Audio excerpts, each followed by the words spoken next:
Hey everyone, Kyle Lewis here from the Worship Keyboard Tutorial YouTube channel.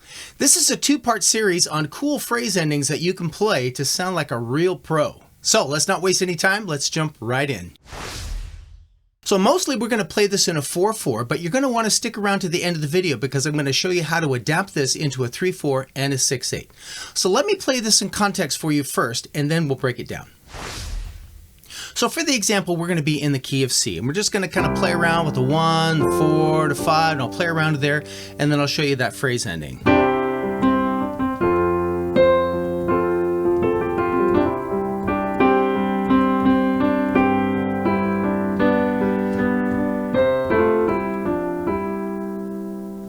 So let's start where we're going to end, and that's on the 1 chord, the C chord. The left hand, I'm playing C and G. Now notice that I'm using my second finger here, and there's a reason for that. In the right hand, I'm going to use C up here, and then E, which is the third of the chord here. So I'm using pinky, second finger in both hands. Okay, so this is where we're ending up. But where we're going to start is the note above these two middle notes. So in the left hand, I'm going to play my C first, and then I'm going to go up a note to the A, and then end here on the G. Let me play that one more time. Now in the right hand, I've got my pinky up here on the C. I'm going to end on the E, but I'm going to start above on that F. Now that might be a little bit more of a stretch for you. If you want, you can leave off that top note and just play the middle notes. So let's hear how that sounds in context with both hands together. And notice also I'm doing a little grace note on that F. You don't have to do that, you could just play the regular. And again, you can leave off that top pinky note to play just these here. Now I call this phrase endings because these work really well at the end of a phrase.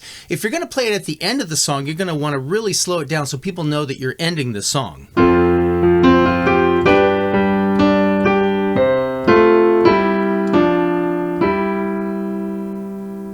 Another thing to keep in mind is that if you're playing in a band situation, you might want to make sure that everyone else is on board. This works best if you're playing just a solo piano accompaniment for worship.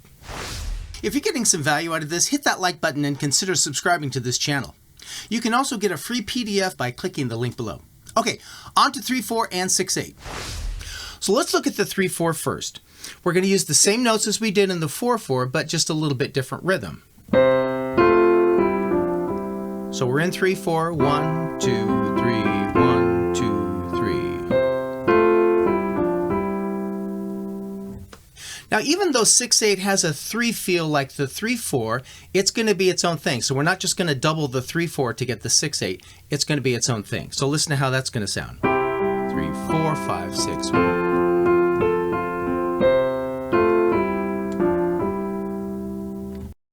Well, thanks for watching. I hope this video was helpful for you. And if you want to support this channel financially, you can become a Patreon member by clicking the link in the description box. Make sure to keep an eye out for the follow-up video, which is part 2 of cool phrase endings. And in the meantime, you can check out some of these other videos. Thanks again for watching. We'll see you next time. Bye.